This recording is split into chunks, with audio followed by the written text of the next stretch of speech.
The funeral for the 7 children killed in a Halifax house fire is set for tomorrow as the community continues to pull together for the grieving family. On Tuesday, a fast-moving fire dealt a devastating blow to the Barho family. All 7 children were killed, the youngest just 4 months old. The parents, the only survivors. The father is in a medically induced coma to recover from extensive burns. The cause of the fire, still unclear.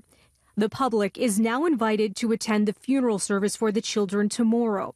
It's set to begin at 2 o'clock in the afternoon local time at the Kennard Centre, a venue that can accommodate up to 3,500 people. According to a local mosque, the Imams Council of Nova Scotia will be offering a public funeral for the deceased 7 children of the Barho family. The funeral proceedings will follow in the Islamic traditions, and all are welcome to participate. The family came to Canada from Syria as refugees in 2017. I think that everyone here in Nova Scotia, when they heard about the fire, felt deeply affected, especially if you're a parent.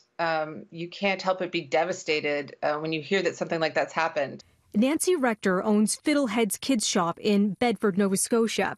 She, along with other local businesses, are making free cards available through greeting card maker Halifax Paper Hearts for community members to sign and offer their messages of support to the parents.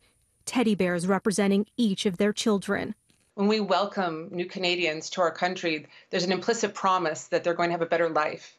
And when something like this happens, we feel like we failed them in a way. I wanted to help my community process their grief and deal with their grief. And one thing I had read was that if they have a tangible thing that they can do, like writing a note, then that can help them feel like they're not totally helpless. Justin Trudeau, who attended a vigil in Halifax this week for the family, confirms his government is working to reunite the grieving mother with her family overseas. In heartbreaking cases like this, we're certainly looking at doing what we can to bring this family that has suffered such a devastating loss together. The GoFundMe page for the Barho family shows donations are still coming in. So far, more than $500,000 have been raised. The community also continues to place teddy bears outside their homes in honor of the young victims. I hope that through the national coverage, new Canadians across the nation, receive the message that, we are here for them and that they are part of our community. And, we're all just people. And when something like this happens, all we want to do is try to express our love. And keeping with those teddy bears, a touching tribute today in the Halifax newspaper, the Chronicle Herald, saying Nova Scotia grieves with the Barho family.